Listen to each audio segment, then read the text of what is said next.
we can solve the mystery beyond doubt of who this skeleton actually is. None other than Cleopatra's sister, Arsinoe, Egyptian rebel, Queen of Egypt. Cleopatra has always been sold to us as the ultimate beauty queen. But new science suggests her real story is stranger and darker than the legend. As archaeologists close in on her lost tomb, DNA is rewriting what we think we know about her. This is the story of a queen who may have been fighting, not just Rome, but her own blood, searching for Cleopatra's tomb. For 2,000 years, Egypt has hidden one of its biggest secrets, the final resting place of Cleopatra, the last pharaoh. Most experts say she lies under modern Alexandria, lost to earthquakes in the sea. One woman refused to accept that. Dominican criminal lawyer turned archaeologist Kathleen Martinez treated Cleopatra's disappearance like a cold case, not a lecture topic. She profiled the queen the way you would suspect and followed the logic 30 miles west to the crumbling temple of Taposiris Magna. In 2022, the ground there finally gave way. Martinez's team broke through limestone and found a tunnel carved through bedrock, about 4,300 feet long, 6 feet high, partly flooded, running toward the Mediterranean.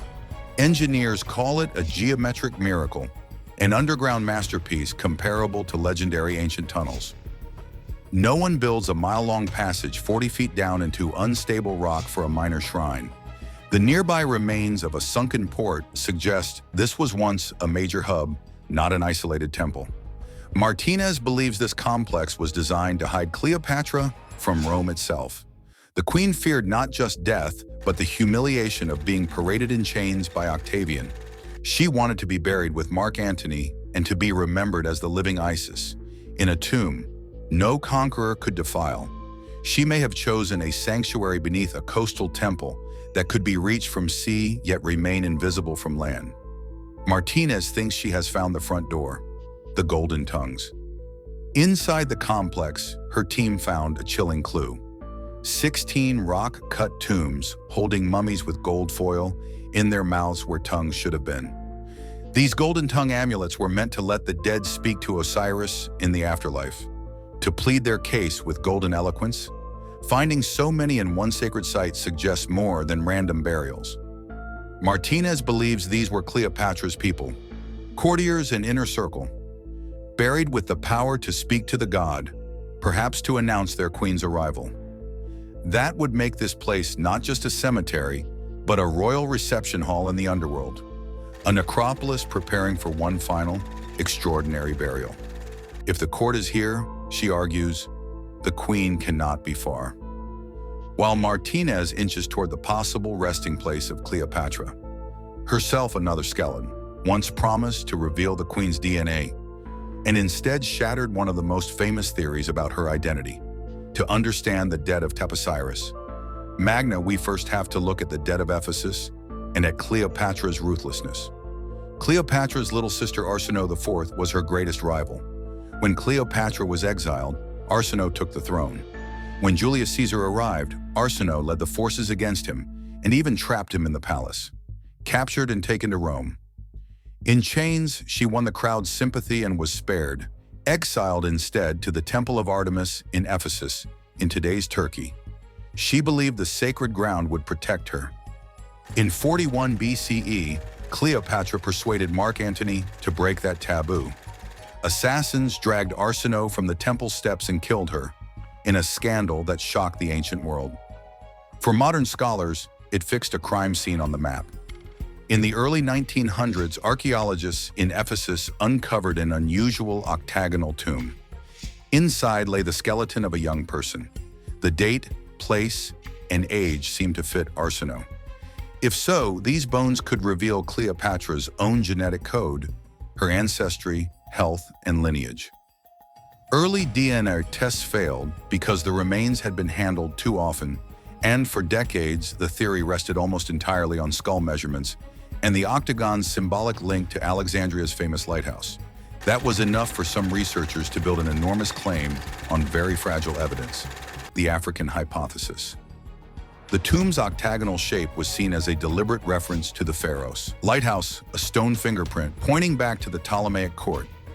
Archaeologist Hilke Tur argued that this, combined with the location in the city of Arsinoe's murder, meant the skeleton must be Cleopatra's exiled sister. Before the original skull vanished in wartime Germany, it had been measured and photographed. Thur interpreted those measurements as showing traits of an African mother. If Arsinoe was of mixed African descent and shared a father with Cleopatra, then Cleopatra, herself long portrayed as purely Macedonian Greek, might also have been mixed race.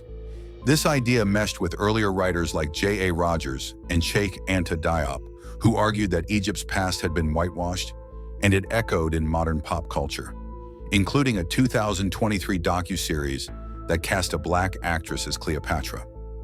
For many, the Ephesus skeleton became the smoking gun that might overturn the view of the Ptolemies as an inbred Greek dynasty.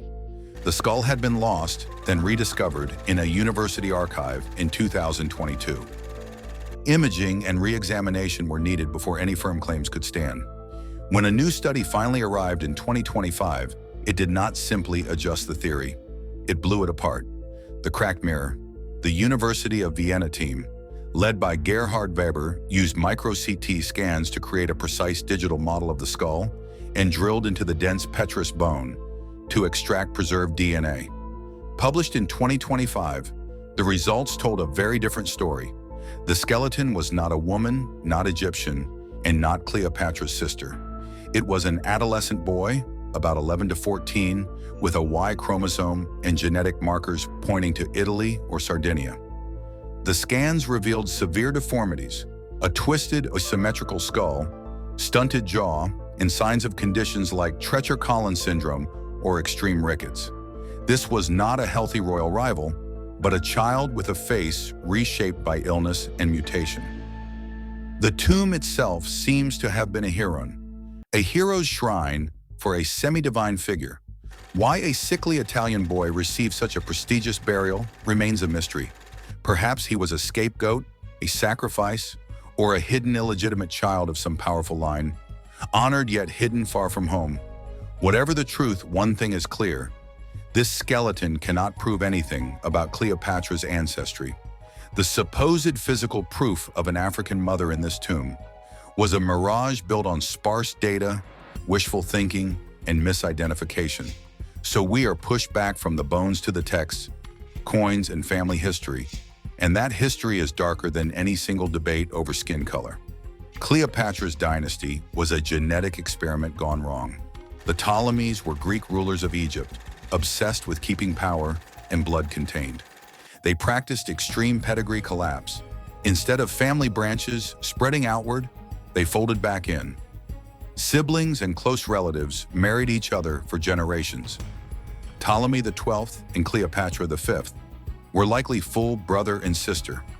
Her grandparents may also have been uncle and niece or siblings. Geneticists estimate Cleopatra's coefficient of inbreeding at over 45%. A child of first cousins is about 6%. The heavily inbred Habsburg king, Charles II of Spain, was around 25% and suffered grotesque consequences. He could not speak until 4 or walk until 8. His jaw was so deformed, his teeth never met, so he swallowed food whole. Sickly, epileptic, and mentally impaired, he died at 38 with an autopsy that described a heart the size of a peppercorn and a body almost without blood. Cleopatra's inbreeding level was nearly double his. In normal families, your DNA is a dialogue. One parent's healthy gene can mask the other's weakness. In highly inbred lines, that dialogue stops. The same flawed genes repeat, a state called homozygosity. Recessive defects have no dominant partner to hide behind. In a line like the Ptolemies, you would expect exactly what we see in many royal houses: infertility, deformity, cognitive problems, short lives. Yet the ancient record says Cleopatra was brilliant and active. She spoke many languages, charmed Caesar and Antony, led fleets, and negotiated with superpowers. On paper, she should have been a biological disaster. Instead, history remembers a woman of dazzling intelligence and relentless energy. So was she a genetic miracle? Or have we misread the signs of her suffering? To answer that, we look at her relatives. Her great-granduncle Ptolemy VIII nicknamed Fiscon or Potbelly, was morbidly obese with limbs too weak to carry his weight. Sources describe a swollen neck, bulging eyes, and breathlessness. Her father, Ptolemy XII, the flute player, is portrayed as soft, indulgent, and physically weak.